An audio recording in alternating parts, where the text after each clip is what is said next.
Daniel Sports Central, we go for our next team prediction of this offseason, and it's going to be over the Texas Longhorns, a team that went 12-2 overall in the 2023 season. A breakthrough season for Texas. This team won the Big 12 once again. First time in over a decade, made it to the college football playoff for the first time as well. And the future is bright for the Longhorns, looking forward to 2024. How is this team going to be in 2024, though? First year in the SEC, a new era for the Longhorns. That's what we'll be talking about here today. Looking at this team and the players that are losing and returning and predicting their schedule top to bottom in this video. So with that, let's get started with a quick recap of 2023. Once again, the record being 12-2. And I think we all kind of knew after that Week 2 win in Tuscaloosa that this was going to be a dangerous team last season, and that's exactly what this team was. They won a lot of games in dominant fashion. That Kansas game really stands out. Beat them 40-14. Usually KU is a bottom feeder in the Big 12, a pretty easy win, but the last couple of years, not as much. KU's been impressive, so for Texas to beat them as they did was definitely impressive. The one loss in the regular season was against OU. Lost to them 34-30, but otherwise, this team was pretty dominant overall. Nice win over K-State. Beat Texas Tech by 50 to finish out the regular season, and that led into a very dominant win over Oklahoma State in the Big 12 title game, 49-21. Went to the Sugar Bowl, took on Washington. This was a close game at the end. The Huskies had a strong enough start in that game to the point where they survived, but I mean, Texas really hung in there. They could have won that game, and I feel like, that Sugar Bowl, the way it went down, not going to sit right with Texas. That's why I feel like this team is very dangerous. Looking forward to 2024 for one, but it's also the talent that this team is going to have, and let's look at that now. So Quinn Ewers coming back. He's obviously a huge standout. He's going to be one of the best quarterbacks in the country. Looking forward to 2024. Nearly 3,500 yards of passing last season, 22 touchdowns over 6 picks. He's an accurate quarterback as well, 69% on the completion rate. So you got him coming back. The backfield's got C.J. Baxter returning, who's going to be the leader, it seems, in this backfield. But Jonathan Brooks is gone, so that is something to keep in mind. But this is also a backfield that's got some pretty good depth. They also got Jaden Blue coming back. So between Baxter and Blue, I'm really not too worried. The receiving core loses. You look at this, you would think Texas is maybe in trouble looking forward to 2024. You got Xavier Worthy, who's gone. Donnie Mitchell's gone. Sanders is gone. Whittington's gone. This receiving core is having to replace a lot of key guys. Good thing is, this team has done extremely well in the transfer portal. That is, you look at the receiving core, the receivers this team has added. Isaiah Bond from Alabama, Matthew Golden from Houston, Silas Bolden from Oregon State. All three of them are going to be standout receivers for this team next season. And can't forget about Niblack coming in as well for the tight end position. So this team has done extremely well in the transfer portal, especially on defense as well. And that's why this team is expected to still be a big national contender. They're going to have the talent to do so. Plus Quinn Ewers coming back. This should be a pretty dangerous team all around. Looking forward to 2024. The SEC is obviously brutal. That's nothing new. But for Texas to go in there year one, I wouldn't be surprised a single bit if the Longhorns were one of the true contenders of the SEC this upcoming season.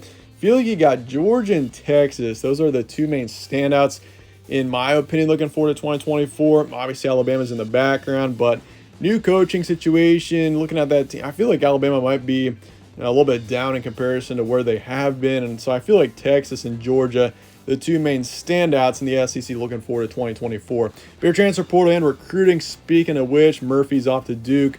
So a couple of quarterbacks are headed off to different places, but neither of them really are too relevant in comparison to Quinn Ewers.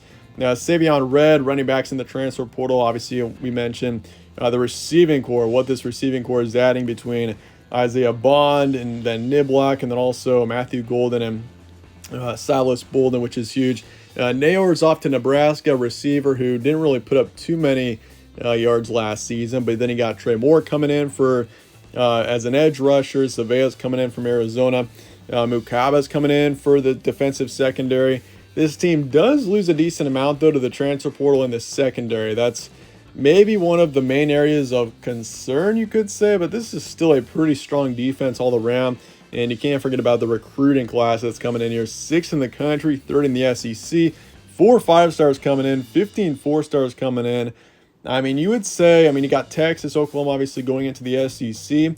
If you compare Texas with Oklahoma, the way that both teams are entering what is a brutal conference in the SEC, Texas is in a much better position with their coaching staff. I feel like they've done all the right things. They've got a really strong recruiting class right now. They've done great recruiting the past couple of years.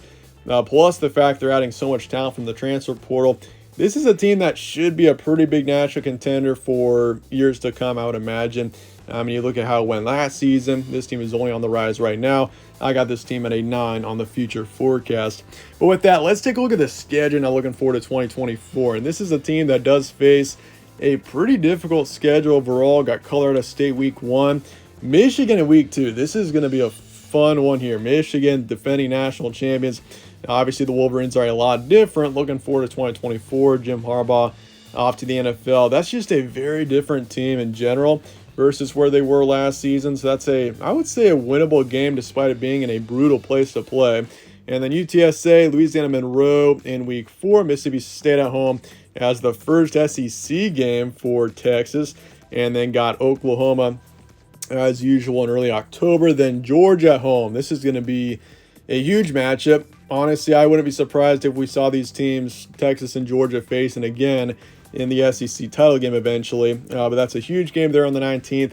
Vanderbilt on the road, then a couple of winnable games here in November. Florida, Arkansas on the road, Kentucky, and then Texas A&M. Could be a tougher one there to finish out the regular season. Going to be fun to see Texas and Texas A&M facing off once again on a yearly basis. That's something that I think many are looking forward to, especially between both fan bases there. But looking at the first month of action, Colorado State, easy win there. Take care of them, no problem.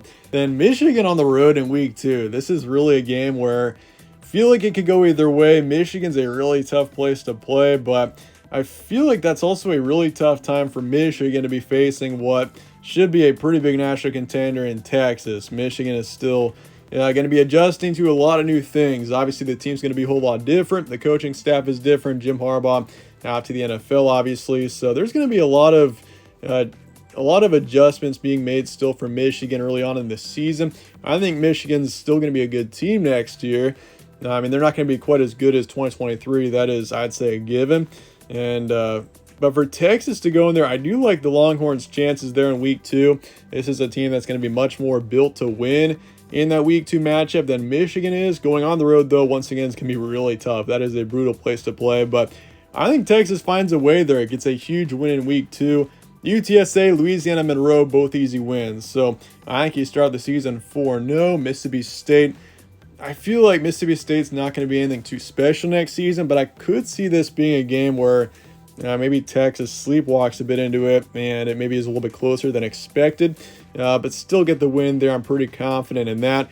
I think you beat OU this season. Texas is in a much better position than Oklahoma is heading into this upcoming season, so I think that Texas finds a way there and gets a nice win there in Dallas. And then Georgia at home. This could honestly be the game of the season. I mean, the Bulldogs next season are going to be really tough. I think Georgia, Texas are probably your 2 main national contenders next year. There's obviously a couple of other background teams. I think Oregon's going to be really tough next season. Obviously, Dylan Gabriel. Ohio State's going to be really tough. I think your big 4, though, are probably Georgia, Texas, Ohio State, and Oregon as of now. And so to see Texas and Georgia facing there on the 19th is going to be a huge game. Texas does have the home field advantage, but I do want to favor Georgia there as of now. And then Vanderbilt on the road, beat them, no problem. So you're 7-1 heading into November. Got 3 pretty winnable games here to start November. Florida, I think you take care of them. Arkansas on the road. Arkansas is a tougher place to play, so I do want to put that one in yellow. Maybe a closer win there, but I think you get it done. Beat Kentucky pretty easily, and then Texas A&M on the road. This is honestly a game where I might want to favor Texas A&M just because the Aggies are going to be a tougher team, but also, I mean, you just think of the return of that rivalry, and it's going to be in College Station first. That's a very dangerous game there to finish out the regular season, but I do want to favor Texas there as of now, but that game is absolutely not a given. So I got this team at 11-1 next season. I feel like this is a team that's built to make a run when you consider the talent that's coming back from last season, plus all the talent they're adding from the transfer portal and everything. This is going to be a really dangerous team next year, but I think the one thing that's maybe in the way for Texas is their schedule. Having to play Michigan in week 2, having to play Georgia, Texas A&M on the road, Oklahoma as well. I mean, this is a pretty difficult schedule. It's probably one of the most difficult schedules in the country. And so I feel like if this team can get to 11 wins, that puts them in a really good spot. Looking forward to the postseason. I mean, but it's pretty easy for this team to maybe slip up against Michigan in week 2 on the road, a really tough place to play, and then maybe against Georgia or Texas A&M. And there you go, you got 2 losses there. So it's a really difficult schedule. It's a gauntlet for sure, but I feel like this team is good enough and they're built to win to the point where I feel like they're going to get 11 wins. They're going to take a loss somewhere. It's just a matter of where, I think, next season. So looking at the range, your ceiling's 12-0. The floor is 8-4 in case things go terribly wrong. But I feel like it's pretty unlikely that this team is 8-4. They are, in my mind, a pretty certain 9-12 win team. I'd say if you want to focus in a little bit closer, I'd say 11-1 is what I'm projecting for Texas.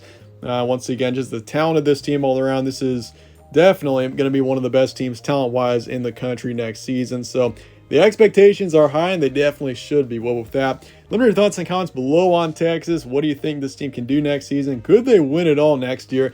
Let me know your thoughts in the comments below, and I appreciate you guys watching as always. My name's Evan, this is All Sports Central. Stay tuned for more. We'll catch you on the next one.